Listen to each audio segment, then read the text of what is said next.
Pear-Tree Paper Crafts. Welcome back to my channel. I'm back today with a 12 by 12 process video for you for Lottie Loves Paper. So this classes as an advertisement. I'm using what I've got left now of the Think Happy kit, and I've decided to use this gorgeous house paper, and I've got some pictures of my little boy.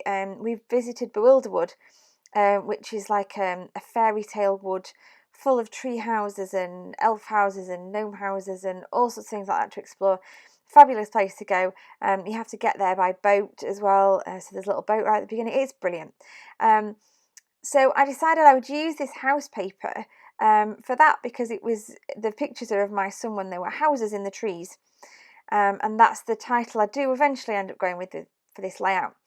You'll notice though from the pictures at the beginning of the process video that what I'm doing right now resembles nothing to do with the layout that you can see, and that's because halfway through I realised it had gone completely wrong and totally changed my mind as to what I was doing.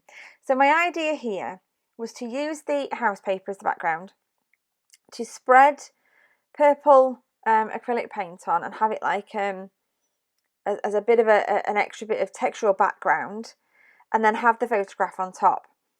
And the image I had in my mind is just not what I ended up with on here. So I've already put gesso on, and then I've put the purple on, and then I've wiped it off with kitchen roll, and then I've put some more purple back on it, and then I'm splattering it, and I'm trying to make it work.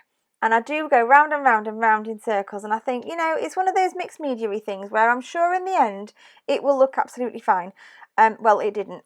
And I really wasn't happy with it, so I do completely change my mind halfway through. So what I'm doing at the minute is just fussy cutting some hearts.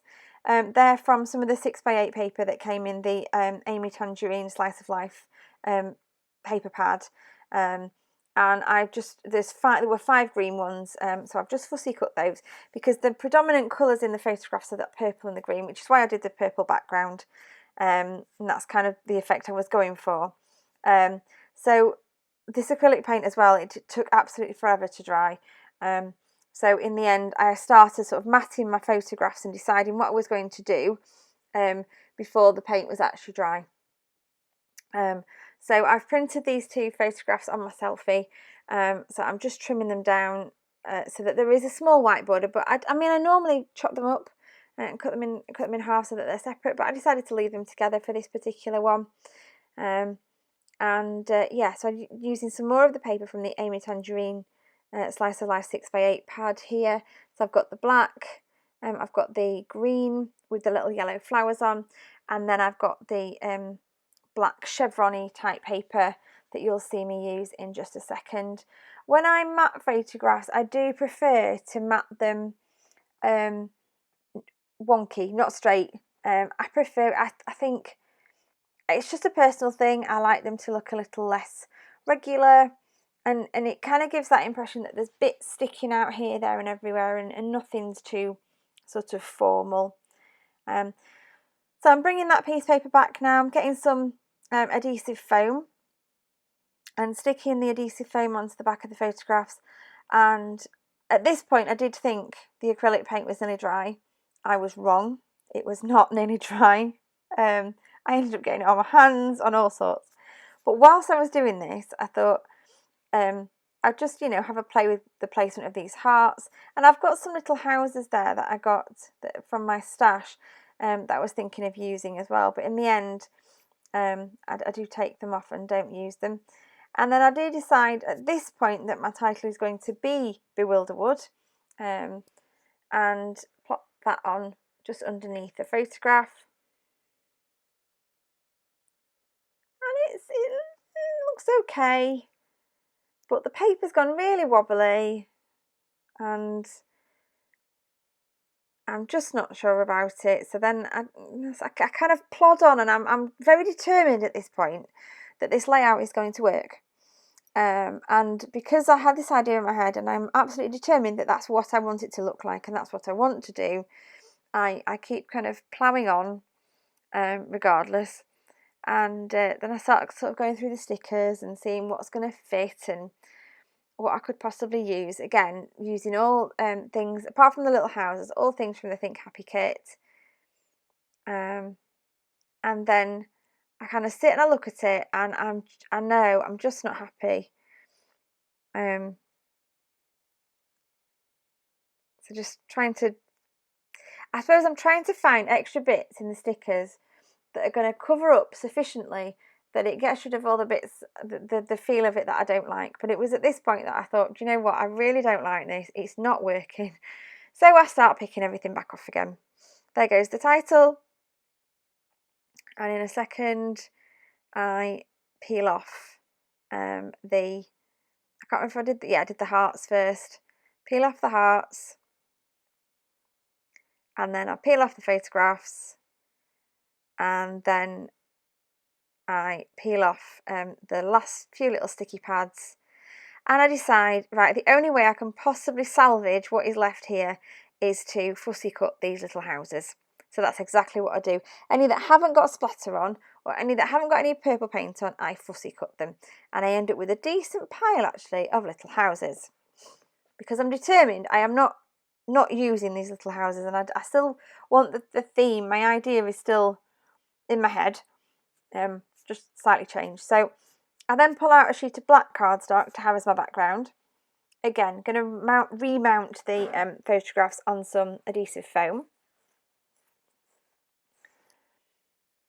because the other one was too badly stuck to the other sheet. So I'm going to pop that in the middle, and then I have this idea to sort of pop the pictures in the middle of a little line of those houses, which I'm quite happy with, and I think it looks quite effective having all the little houses at the sides. But then I decide I'm not happy with the black background, and I decide to pull out a sheet of white instead. So that goes away, and then we start again on white, and I also decide to put the photograph nearer the bottom. And then I place the little houses on, and I'm much, much happier with this. And this is when I start to think, oh, I think I finally got something I'm going to be happy with. So that, I'm much, much happier with that. I do try and put these little plasticky houses in there from my stash, but it just ends up looking too much, and I think they just come off, and I don't end up using them on this particular layout. I also changed my mind about the title. I really wanted my title to be the houses in the trees, or houses in the trees. And I realised when I've done houses and trees that I could do in, but I can't do the, because I've run out of E's, and there really are no letters because of that beautiful holographic line on the lettering. I couldn't kind of make another letter work, so I decided to put houses and trees on, and then in a minute I come up with a way of making the title work. Because of the purple in the photograph, I do decide at this point that I'm going to fussy cut some of the pink hearts from the sheet as well, to kind of overlap with some of the green. I say pink, they're pinky purple, and there's purple in the picture, in photographs. That's why I'm wanting to use those. And it also just lifts the layout, it kind of brightens it. And I've come up with my title, so it's going to be houses, in trees, My little boy just thought it was absolutely brilliant. He had so much fun running in and out of these houses, these little huts. They were all brightly coloured and all different shapes and sizes, and all little walkways that kind of join them. It was brilliant. So yeah, if you're ever anywhere near Bewilderwood, I do recommend going. It is fab. So now all I'm doing is I'm sticking down my little houses that I fussy cut, and then what I do is I stick some of them down with glue, and then I'm going to put some foam on the back of other ones so that some of them are propped up and some of them are flat on the page. The same with the hearts. So I generally speaking, I'm sticking the green hearts down with glue, and then I'm using foam on the back of the pink ones to prop them up above, just to give that bit of dimension, and a couple that overlap the edge of the page. And a little bit later on I do go along and I just chop that little edge off. I'm just tucking in those little hearts, and now going through and sticking down the little houses. I've kind of gone with a more sloping line of houses than a straight line. I liked the effect that gave, and kind of overlapping them so they look like they're all at different distances as well. Same on this side, some glued down, some on foam.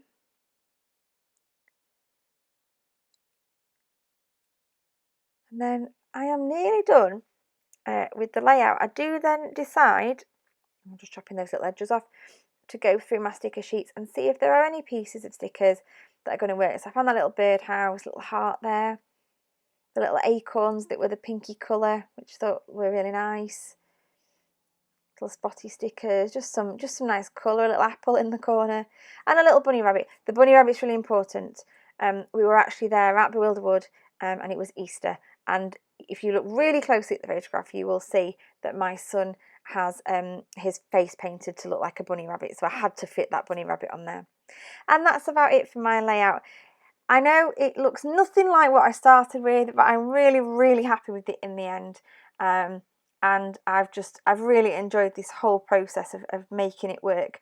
And I think because I had difficulty at the start, it's even more satisfying at the end.